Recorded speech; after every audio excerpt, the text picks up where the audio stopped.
likely to change in terms of the percentages on a global level to meet the energy, the petrochemical, and the other end products which coal can produce.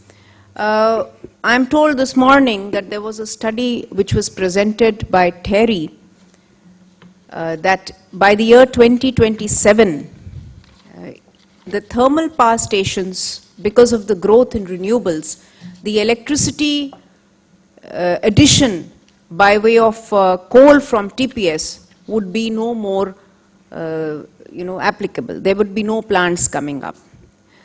Therefore, it brings us to a juncture. What do we do with our coal? We have coal, and therefore it is a good idea to relook at the gasification of coal, whether it is low ash, high ash. Look at the blocks which are available in plenty in the country and systematically develop the technology, develop the configurations, and develop the polygeneration portfolio. So I'm going to touch upon four key things. One is briefly look on the gasification technologies and look at their pertinence with respect to Indian coal, the application of these technologies for polygeneration, and a little bit of summary. Now, coal, we know, has a very low carbon to hydrogen ratio, which is just about 1. And if we see this graph, we have to move from the left-hand side to the right-hand side when we look at coal. So we need to either take out the carbon or add the hydrogen. When we look at anything from SNG going back to liquid fuels, there is excess hydrogen, so we need to get rid of the hydrogen or add the carbon. So the whole chemistry of valorization of any of these feeds to the liquid fuel, that depends on the feedstock, how reactive it is, what is the carbon hydrogen content, how much ash it has. And if we move from the high reactive coal to a lower reactive feedstock like a pet coke, the choice of technology also moves with it. Likewise, the requirement of utilities, steam, air, conversion is also enhancing as we move from the entrained bed, moving bed to the entrained flow reactors. So broadly, looking at the choice of coal gasification technologies, there are three things one must keep in mind. One is, what is the ash content of the coal? And look at some reactivity experiments like in HPTGA, look at the kinetics of the coal and see which is the best fit of technology. And what is the rank of coal? How do we rate that in terms of the conversion which is required from coal to go to syngas and then thereafter to multiple product generation? Now, the pertinent thing is to look at gasification with respect to what is in India, what are the quality of Indian coal which is available. Now, we know Indian coal is a high ash coal. Currently, EIL is engaging with Coal India Limited and CMPDI to look at rationalizing the coal vis-a-vis the end use. This study is commenced not to go and select a technology for the highest ash coal, which may be 45 or 50% ash. But maybe there is a logical way to do it. Look at high ash coal to go to a thermal power plant with or without the washery, and look at a medium ash coal to go for chemical conversion. As it's stated, the high ash content also means that we need a rising high ash output, a rising capex, and we also need to handle the ash, store it, and find its end use as well. Needless to say, when we have a high ash into the feed, a higher ash content, it also lowers the plant efficiency. That means the front end of the gasification becomes more heavy in terms of investment and handling the ash.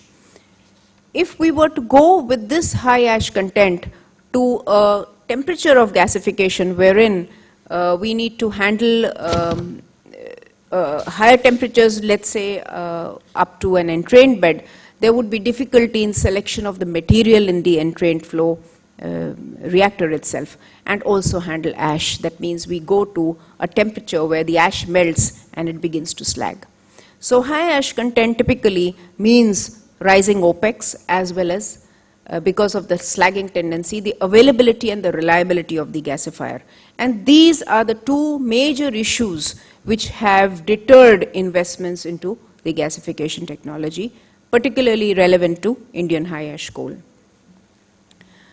Here again, I would just bring out the graph to explain that when we are looking at low ash regime of coal, typically the choice of technology goes to an entrained flow.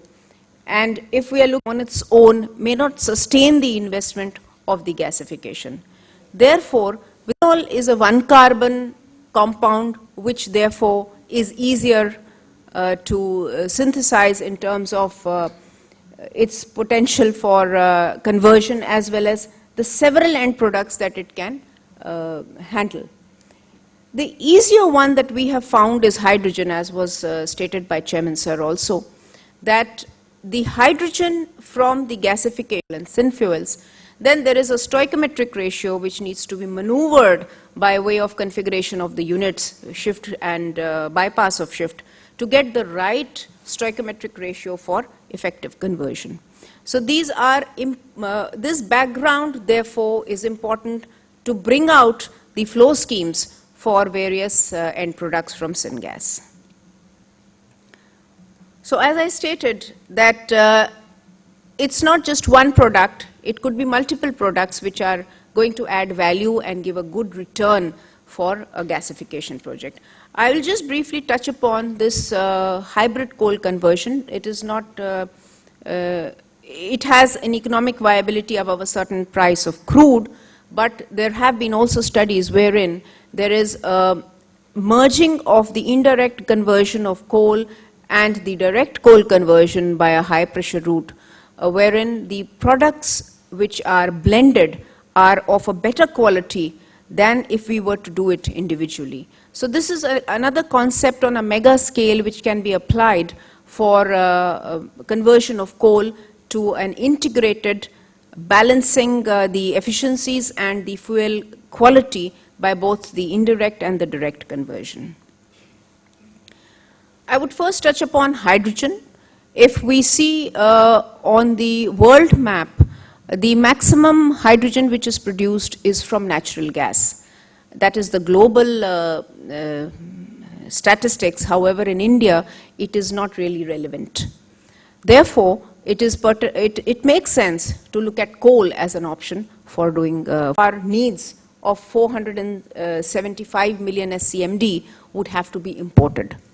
So would there be a case in that scenario to put up SNG plants, maybe close to the pit heads, and supply SNG in a non-integrated grid kind of network? So these are all options that can be looked at for integrating all the energy sources in an integrated way to meet the energy needs. A little bit of detail for conversion of coal to SNG. We have done some studies, and on a balance, the material balance indicates that if we were to look at the SNG methanation to make 5 MMSCMD of gas, it would need about 6.5 million ton roughly of coal with a high ash content. So we run it through the washery, we take it to the gasification, we do a shift, and we bypass something on the shift such that we get the right ratio here in terms of the hydrogen, CO and CO2 to make the SNG. The next best chemical that can be targeted is methanol, because methanol not just by itself, but it then opens up a lot of chemical routes for conversion to DME and also going to olefins. China has put up several methanol to olefin plants, although the conversion to olefins is low, but since the price of petrochemicals is more or less independent of the prices of crude and the other prices, because in India the demand of petrochemicals is huge. Today we are about 10 kg per capita of petrochemical consumption, which is far, far lower than the world average itself.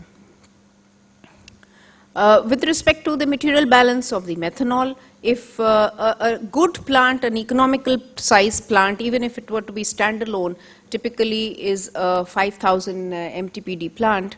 And here again, to get the ratio of the right stoichiometric ratio, we need to do this flow scheme development and look at around 9 to 12 tons of, a million tons of coal to make this 5,000 TPD. All these coal gasification processes do have some methane generation. So in this particular flow schemes, we would have a coal box with get rid of the methane, which is an added on conversion if we were looking at the SNG production alone. Ammonia, as we saw, is one of the largest end routes for coal gasification. Although only about 1/3 of ammonia in the world is produced by coal, but conversion, as I mentioned, from ammonia to urea does make sense in the kind of deficit scenario that India is.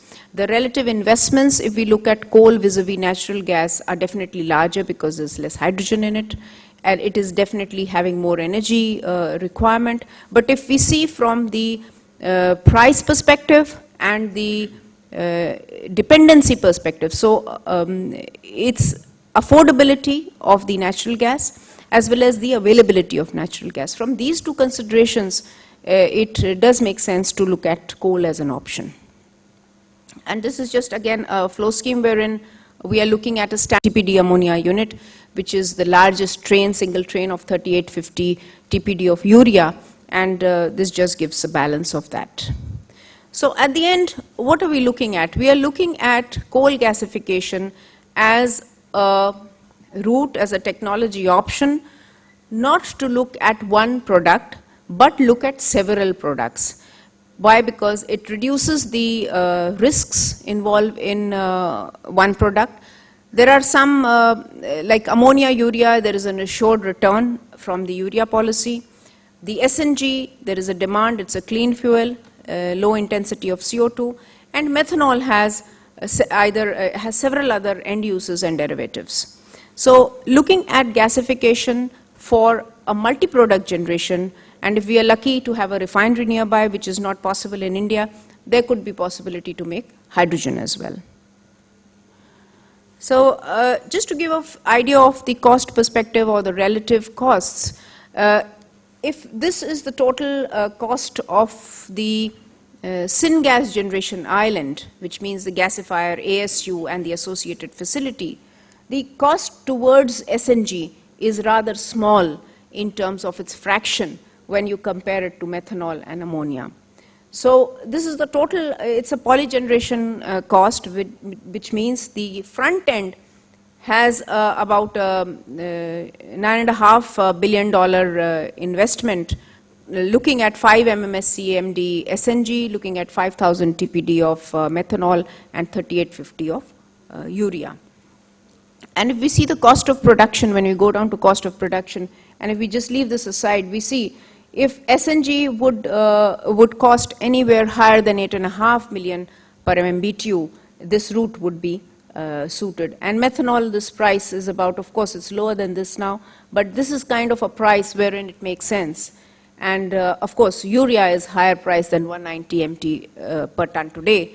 So, of course, there is volatility of prices, there is sensitivity with respect to price change, but if we were to put all the products in a mega kind of complex, it then insulates to a lot of these changes over a period of time.